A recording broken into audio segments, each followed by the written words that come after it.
You're listening to the Autism Weekly podcast. Each week, we share community voices and bring light to stories that increase awareness, acceptance, equity, access, and inclusion. If you haven't already, subscribe to join the Autism Weekly family. I'm your host, Jeff Skibitsky. This week, we're joined by Dr. Pranali Hoyle, a seasoned behavior analyst with over 20 years in field, specializing in autism, ADHD, and more, holding degrees from Kean University and a doctorate focused on mindfulness-based parent-child interactions. Dr. Hoyle is here to discuss the work she does at Neurodiversity in Northeast in incorporating mindfulness and compassionate care into ABA practice. Welcome to the podcast, Dr. Pranali Hoyle. Thank you. I'm excited to be here. Well, I'm excited to have you. This is a topic I don't know that we've tackled enough as a podcast, but B, that the field has really kind of put enough emphasis into where the community's been asking for it. So I can't wait to get into all of the details of what you're working on. But before we go there, I love to hear the background. Like, how did you get into working with the autistic community and really integrating that mindfulness approach? Okay, twofold question. So well, I started out in the field about 22 years ago at this point. I started out as a paraprofessional. I think many of us did. That was like our first experience into the field of autism and ABA. And from then on, I just continued my career. I had my undergrad in special education. So I was a teacher in several different settings within special education, including like resource room, inclusion, learning disability. So I have sort of that exposure to different populations within special ed, because special ed can be very big, as we know, and then the needs of different students based on their diagnosis or based on their learning styles can be very different. So I find that ABA itself sort of addresses all of those components, and it's a much more evidence-based model compared to like other models that we have available for learning and in education. So that naturally sort of drew me to behavior analysis in general, I would say. And then I pursued my career as for my master's in ABA, which I went to Caldwell for. And then I continued that journey into getting my doctorate because I wanted to learn a little bit more about current research that was happening within the field and areas that I was not necessarily exposed to as a maybe undergrad or even master's level student. So that was really the purpose of continuing that education. And then the field of autism, like I said, it was my first job, I would say, quote unquote, real job, was working in a private school for children on the spectrum. And that was my very first exposure to ABA training.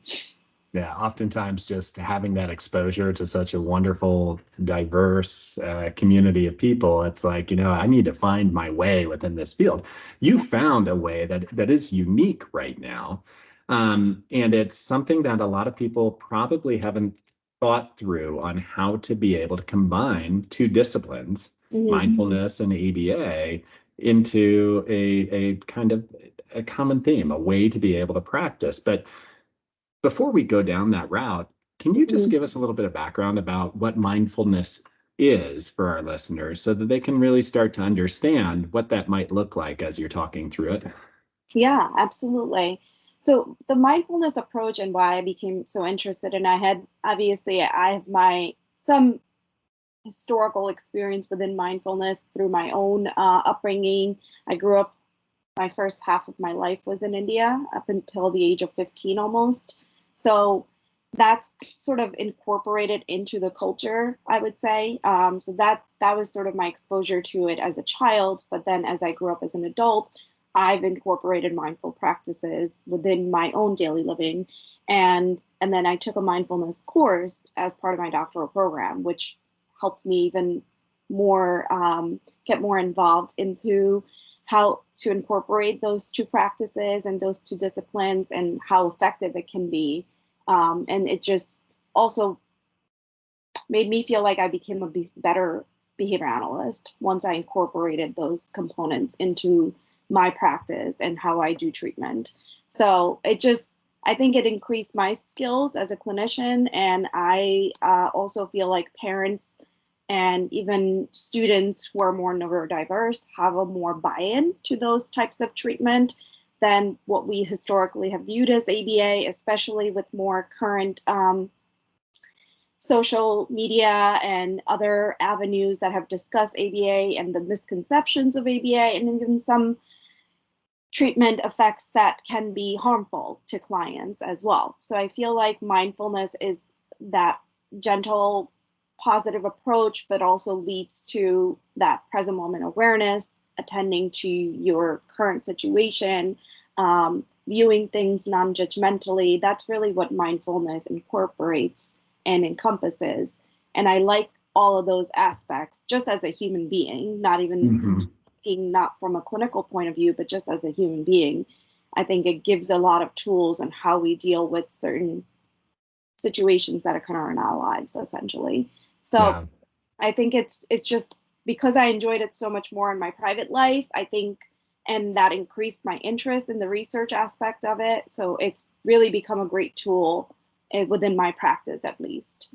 Absolutely. And I mean, you mentioned it. It's the human being in all of us. Yeah. It's not whether or not I identify as neurodiverse or neurotypical, or I mean, it's more what skills do I walk away with when I'm living a more mindful life, when I'm practicing mindfulness. If you were to break down, like, I'm walking away from really engaging in mindfulness. Are there maybe 3-4 things that are skills that you're saying, whether it's being able to kind of, like you said, live in the moment, be centered, being able to kind of understand your own presence? I mean, are there certain things that we all walk out of utilizing mindfulness that we should kind of think about as those are the skills that I really want to gather? Yeah, I mean, based on the research that I've conducted so far, and as part of my dissertation, there was a huge component of the literature review. There's research out there on mindfulness and how it can be effective in educational settings. It obviously has health effects. There's a lot of mindfulness-based intervention research that was done in the 90s and in the 80s that also show effects of mindfulness with patients with anxiety, patients with other medical conditions. And I think sometimes as behavior analysts, we tend to only tap into research that's readily available to us, or what we're being given access to within our field. And sometimes it's useful to explore other fields and how they've used these types of interventions to improve mental health conditions and other factors that are associated with autism itself, right? So I think that one of those components, what I would say is the effects that I see are very different depending on the individual and how long they practice, and is the practice consistent. One thing I will say is some of that impulsivity, I do see some reduction in that naturally. And then there are socially significant effects. Sometimes we don't see the clinical effects. Even within my dissertation, there were definitely effects that were not clinically significant, but very socially significant. So I think that's another component. As behavior analysts, we look at that, does the trend, between the baseline and the treatment condition, is there an increase in specific targeted behavior responses? But sometimes you may not see that right away. Sometimes it takes a very long time to see that. But the social significance of it and what the parents reported specifically within our social validity measures was very crucial to the study. And I think, all treatment is about empowerment. It's about giving somebody the opportunity to be able to live the life that they're hoping to be able to live. Absolutely. But there's barriers to this. Whether, say, my mind is constantly racing and I can't get myself to kind of slow down and to be able to make the decisions that are going to empower me, that's a barrier. That's something I have to work on. Whether it's a lot of times with those who are identifying themselves as autistic, is that there's sensory issues. Yeah. And if I constantly have sensory issues and I'm not listening to my body, there are going to be issues. So how do you adapt some of these mindfulness practices for some diverse conditions like autism and ADHD, where some of these barriers maybe are more prevalent? Maybe they're more susceptible to kind of having these barriers in their life. Yeah, absolutely. So, there's that research component of what's been shown to be effective. So mindfulness, there's research by Neurodiversity, who's also done research in educational setting in public schools where he's implemented mindfulness, uh, specific mindfulness techniques, including journaling, taking a walk. There are certain soles of feet treatment, which is not something I'm exposed to, and this is through literature review that I've learned about these different techniques within my dissertation. And what I use in practice is I consider what prerequisite skills are present for these individuals. So, with mindfulness, there's a lot of, just like with ABA, sometimes we equate that to just free child teaching. With mindfulness, there's a clear distinction between mindfulness and meditation. So meditation is not the only way to achieve mindfulness, which I think sometimes can be a little bit of a tricky way to explain. So you can go for a walk, or you can eat a favorite food, and there's something called mindful eating, which I can later talk about when we go into more feeding and those specific types of disorders. But there's different techniques within mindfulness, and as we individualize treatment for any learner within ABA and use different techniques that are available, mindfulness itself has so many different interventions that you can individualize. So for my learners that are younger, we work on maybe doing yoga for a few minutes a day and just focusing on the deep breathing exercises, teaching learners to breathe through their nose and out their mouth. Just that skill alone, we work on that through video modeling or imitation. So some of those skills that are just naturally not present for a lot of our learners or not within their repertoire yet, we work on systematically building those skills before we get into more complex like journaling or engaging in a mindfulness meditation practice or different things that require a lot more presence and understanding of sitting still. Like some of our learners may not be able to do that. So we always have to modify and see what might be the best practice for that learner. And that's kind of how I approach it. So listening to music is another thing that we do a lot. Just taking a break to take a walk, or coloring, even for kids who love art. So there's a lot of different ways to incorporate mindfulness within the skills that you're already teaching, essentially. Oh, I lost you. All of those things that you just mentioned sound like they naturally should be part of a treatment plan. And when you were talking earlier about, some of the negative feedback on ABA, some of it is that there's a lack of self-determination. Some of it is a lack of autonomy. It sounds like with mindfulness is that you're giving back some of that power to the individual, and that they're telling you what they need, and they're advocating for themselves as far as this is where we should be going right now. Help me get there, provider.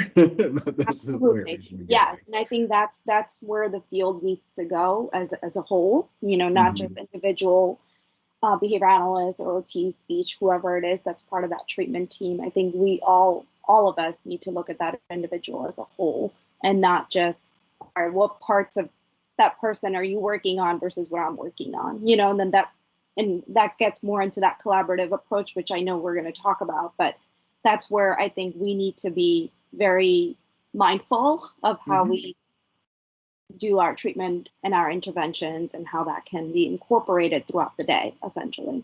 Well, let's start down that path. I mean, one of the things that we probably need to start trying to figure out is, what are some of the misconceptions about ABA therapy that would stop a provider from utilizing mindfulness in their approach, from being able to empower the client with the ability to be able to incorporate that into their treatment package. So what are some of the misconceptions about ABA therapy that cause a conflict and don't allow you to get to compassionate care? Yeah. I mean, that alone is definitely a very broad topic, I would say. But from my perspective and, what I've learned through the field and attending conferences, I recently attended the CASP conference, which was amazing. And one of the presenters there and definitely spoke from a autistic advocacy perspective, and somebody who's also on the spectrum, and also working in the field as a technician. So there's that dual component of having somebody who clearly has some of those barriers to learning, but can also provide treatment in a compassionate way. I think those are our biggest tools for learning as behavior analysts ourselves, like observing those people and listening to what they have to say. So keeping an open mind, even if that leads to something that we need to be doing differently, that's okay. And I myself feel the same way. You know, some of my training definitely involved things that we did, and of course it led to effective progress, but then some of that assent and autonomy and self-determination components were missed in some of those situations. And that's where I as a clinician, I'm just trying to be better as well. But what I will say is the misconceptions definitely stem from, you know, previous research. It can stem from some of the information that's available out there, you know, especially now that we have so much access to misinformation in general. So many aspects, not just in ABA, but there's misinformation in every field, I would say. So there's so many things like fad treatments that come out that parents think are going to be successful or, you know, lead to some sort of cure for autism. And it's unfortunate because some of these treatments are being presented that way, which may not necessarily be really accurate. So we have to be careful of that. We have to be careful of informing the parents of what is evidence-based and what's available, and what they can do to advocate for their child as well, if they're not seeing certain components being incorporated into their child's treatment. So I think that's another aspect, whereas in parent training, when I'm doing parent training, that's something I try to inform the parents of how they can ask for these specific goals or practices, or what that practice is going to do and what that's going to lead to, like more advanced executive functioning skills, for example, which is something we don't really talk about in ABA, the executive functioning skills. But when you look at literature from child development perspective, that's a huge area that we sometimes miss as clinicians because we're very focused on catching that child up sometimes, that we miss some of these important components of like critical thinking, perspective taking, empathy skills. So a lot of that, we kind of have to look at other research too of what's available and what can benefit us as clinicians. Yeah, I mean, it's always a growing field, and it's always when you look at where we started, where we're moving to, it takes these questions to get us there. But one of the things that I love about what you're doing is that the starting point for you is, I value the individual, I value the family. Now I respect what it is that you're hoping to do, who you are, and let's work together through this journey. So are there trends that you're seeing in the research that are specifically, you know, following that empowerment trend or looking more at mindfulness that you find most interesting, that you feel like, you know, as an industry or as a clinical path, or that we should all be reading about, we should all be looking into? Is there a certain population that you're saying, you know, if somebody is age 13 and they're starting to work through some of the social dynamics that all of us struggle with, and now you're talking about somebody who might have some additional barriers, maybe that's somebody. Is there something that you're reading right now or that you're researching that we should all be looking into? Sure. I mean, my research interests, I will say, vary. And, you know, I think one of the trends that I try to follow is definitely the new research that's coming out and more of that compassionate care. So the Taylor et al. Article, and don't quote me on the year, it might be 2018 or 2019, which speaks to compassionate care, where it comes from, that parent training and how to essentially speak to the parent who is dealing with maybe the first time it's a family member who's been diagnosed, or maybe they have a history. It doesn't matter, regardless of that fact. It's always they're gonna be in a state of shock. So learning how to communicate with them, what they can expect, and being compassionate is just putting yourself in the other person's shoes, right? Like, thinking about things from their perspective, but not necessarily diminishing our clinical recommendations at the same time. So I think that's always a balance that every individual has to find on their own. Some of the research that I also read is definitely dealing more of that neuroscience perspective, because there's a lot of research in neuroscience that talks about exercising, eating habits, sleep patterns, which, within behavior analysis, we have a lot of research in those areas. But those are crucial components for a child development: what they eat, how much they sleep, and what kind of physical exercise and social exposure they're getting on a daily basis. That's going to lead to an increase in other skills that we're trying to address. So looking at more of that niche area of research is kind of where I usually tend to go, and how I can replicate that into teaching crucial skills. Neuroscience is definitely another area I constantly research, because there's a lot of factors that we don't think about where exercising leads to increased levels of dopamine or serotonin. Like, that's not something behavior analysts are always exposed to, but it's definitely an area where I can see further collaboration. Like, if I'm doing mindfulness research, all right, how is that increasing the dopamine or serotonin levels, and how is that now affecting some of the challenging behaviors that we see for our specific client? So I think that's merging those two areas, I think, is going to be such a great way to bring our field even further and consider some of those mental health aspects that are very truly incorporated with autism. Absolutely. And you had mentioned it, and I do want to highlight it, is that these aren't mutually exclusive ideas of treatment versus compassion. Like, they go together. If you're going to have good treatment, you better be compassionate. You better understand what the other person is going through. And maybe exploring that through your description of exercise. Yeah. Historically, if you look back 20, 30 years, is that if somebody needed exercise, you created a regimen for them, you forced them to go do it. And begrudgingly, you see somebody, oh, I hate this, but I'm going to do it. It wasn't something that was demonstrating compassion. It was not creating a partnership in the treatment. What would a compassionate care model for somebody who isn't typically exercising and like you said, maybe aren't experiencing that dopamine high? How do you create a compassionate care model to get them involved in something that's going to benefit them in the long run, which might be that exercise program? Sure.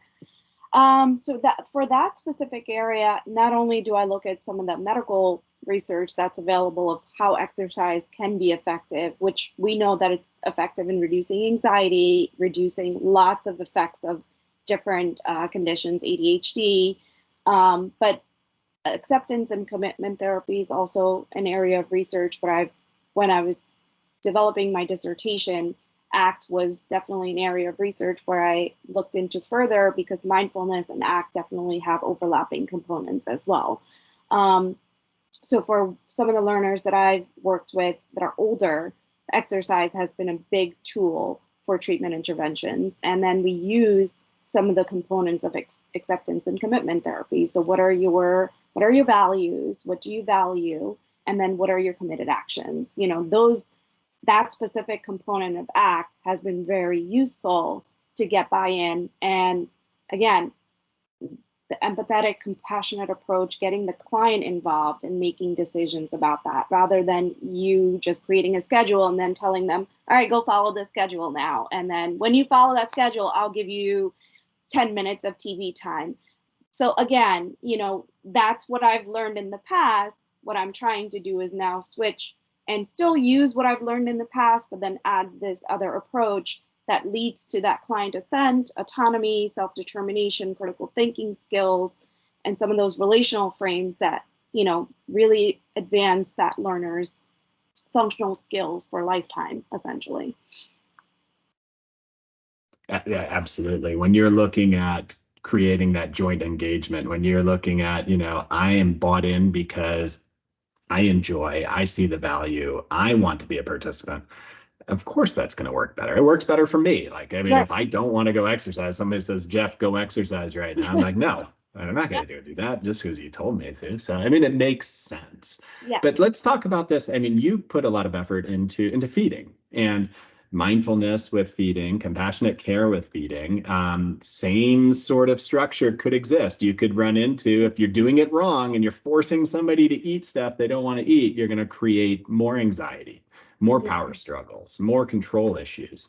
So how do you tackle that in the way to be able to increase somebody's nutrition, their diet, to be able to help them perform better, but doing it in a way where you're not creating more problems? Yeah, no, absolutely.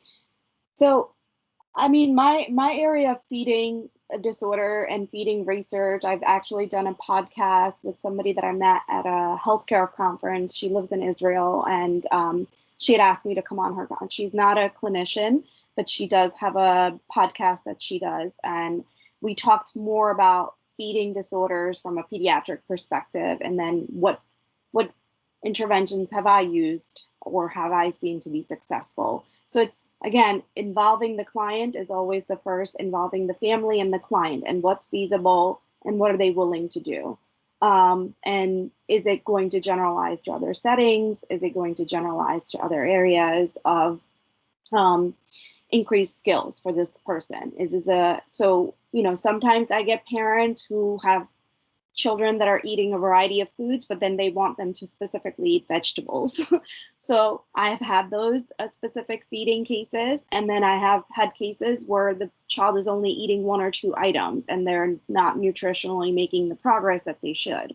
So it really depends, again, on the severity of the situation and what the prerequisite skills are for that client, what their current preferences are as far as feeding.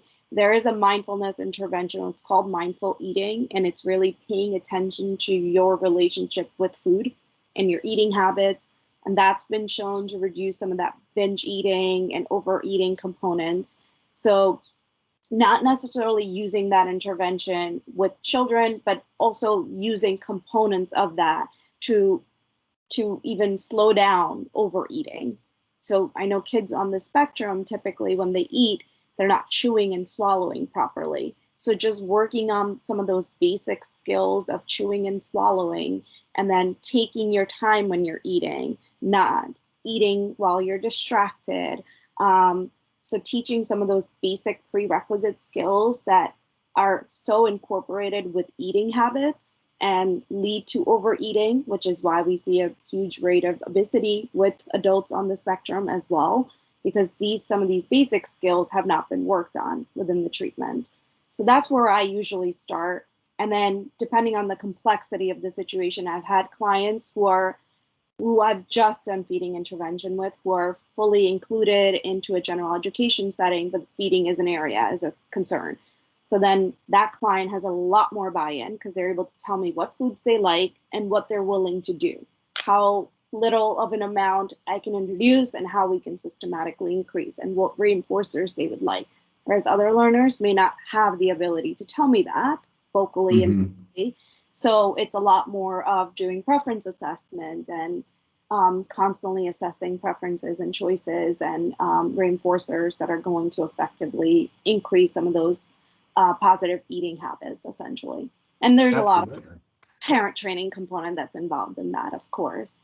And looking at the family as a whole, right? So if you can't just intervene on the one child because they're on the spectrum. If you as a whole family have a specific eating habit or eating rituals that are clear, because your environment is what affects your behavior, right? So if you're living in an environment where some of these things are more readily available, or that is what's only available to you, then how do we make healthier choices? Yeah. And you need everybody involved in that. I mean, if the family isn't going to buy into it, then you have 8-10 hours of your day where everybody's engaging in a specific way, and now you're asking your one child to be the outlier and have to do something completely different than the rest of the family. It just doesn't carry over. The generalization to that is probably extremely low. The one thing I do appreciate, Dr. Hoyle, and the way that you approach this is that you you took components of other disciplines. You learned from other disciplines what it was that was working. And whether that's being mindful about understanding that the practice of eating and every component of it. But then you took it back and said, okay, how do you make behavior analytic research out of this? How do you then make it into a process that becomes evidence-based for all the practitioners to be able to utilize? And those are the pieces that I think that I get encouraged with our field and the way that they're approaching it, is that the more open-minded we are, the better we're going to make our specific discipline, because we're evolving as time goes on.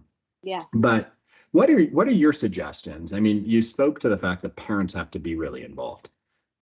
You've already engaged within the whole industry of ABA to say, listen, let's evolve our research. Practitioners taking that research, putting it into the field. So as you're talking to these three groups, what advice and what key takeaways are you hoping that they pull from this to be able to say, I can constantly do better. Better is better. I can constantly try and make it better. Yeah. I think there's a lot of components to that, right? Of course, it's being open-minded is, of course, the first and foremost. Understanding that we as a field are still very new. There's the American Psychological Association has much more influence over scientific research than we do as behavior analysts. And we have to be very mindful and understanding of that, and still be able to use some of those components to further our research. So, and it's also, to our own detriment, I think, because we're such an evidence-based model, we tend to forget that not every discipline functions that way, right? When you look at an OT session, there's no, or speech sessions, they're not using that every single response is being collected data on, what prompts you're using. They're not using that sort of micro inspection of that data.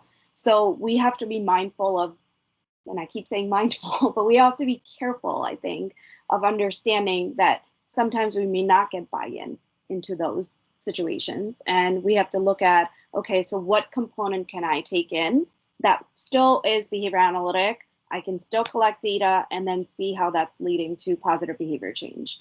And that's something I think every behavior analyst can do, because we know how to take something and make it data-based. We already know how to do that. We already possess those skills. And then just understanding that our research has a long way to go. There is so many areas of research within the medical journals, the neuroscience journals that we could be contacting that could lead to further development of interventions. And I think that's already happening. It might not be happening at a global scale as of yet, but I think it already is being done. And definitely the more and more conferences, the more recent conferences that I've attended, definitely is incorporating that mental health component, which is something we as behavior analysts don't always talk about, but we have to know that it's there. Anybody that we are encountering has some sort of underlying mental health condition, along with the autism, the ADHD, the feeding disorders. All of that boils down to there's a mental health disorder there. So even though we're not counselors, we can look at counselor and social work and some of that research too. It might not be as data-based or single subject research design, but there are a lot of group designs and statistical analysis available that can definitely further our knowledge on what components can be useful. Yeah, I mean, you just mentioned it right there, but the ABA's access to being able to continuously put out single subject research designs, it basically is like asking for us to look at other technologies, other techniques, and apply them and report back what our findings are on a regular basis. And that's how you create more evidence-based strategies to be able to apply. So I appreciate the fact that you're saying that, and that you're encouraging others to kind of have the open mind to say, all right, so what is it that I can pull out that would potentially help my client? And then I'm going to take the data to be able to say yes or no, it's working, and then share that with the field going forward and create more research as we're moving through this. So where can our listeners go to learn more about mindfulness and compassionate care and the resources and research that you're applying to this topic? Yeah, absolutely. So, I mean, there's definitely articles being published, and they may not always be in the journals that, like I said, that we as a practice read, but there's definitely research that's been published in Behavior Analysis in Practice regarding mindfulness and mindfulness interventions. As I mentioned, there's research from John Kabat-Zinn. There's lots of books on mindfulness and parenting using mindfulness techniques. And then my dissertation, I've published it on ProQuest. I'm still working on the publication to a journal. It's something that I'm aspiring to do. And my company, Neurodiversity of Northeast, which is still in its infancy stage, I would say. And there's definitely work that I want to do and continue to do within that business or within that professional avenue that I have available to me right now. I work as full-time as a clinical director, but my goal is to continue finding projects that sort of inspire me as a clinician as well, and continue collaboration on research as much as people are willing to collaborate on this topic. Because I think there's still people in the field that steer away from this research because it does deal a lot with private events, and we are very much about observable, measurable behaviors, right? Which is very understandable, but our core dimensions do relate to mindfulness research, and I think it's just about being creative. For example, within our dissertation, I took data on lots of different responses. It was very difficult to do at times, but it was something I really wanted to look at. And for some of the responses that we collected data, we didn't see a big difference between that baseline and intervention. But then in other aspects, the social validity measures is where we saw more of that current sense of competency scale. The mindfulness skills that I used definitely had more of that AB, baseline intervention effects compared to like the direct data that I was taking. So I think sometimes we have to realize that it might take a little time before we come up with specific observable terms for some of these behaviors and responses that we're looking at. Doesn't mean it can't be done. Well, I appreciate what you're doing, and I'd encourage you to continue to challenge the thought process, because that's what makes us all better. So, but thank you so much, Dr. Hoyle, for coming on to the podcast today and sharing your research, your passion, and just your knowledge set on these issues. Thank you. I'm very excited. Thank you for having me. Thank you for listening to Autism Weekly. We hope you tune back in next week to learn more about autism in the real world. Autism Weekly is now found on all the major listening apps, including Apple Podcasts, Google Podcasts, Stitcher, Spotify, Amazon Music, and more. Subscribe to be notified when we post a new podcast. Autism Weekly is produced by ABS Kids. ABS Kids is proud to provide diagnostic assessments and ABA therapy to children with developmental delays like autism spectrum disorder. You can learn more about ABS Kids and the Autism Weekly podcast by visiting abskids.com. Thanks for tuning in. See you again next week.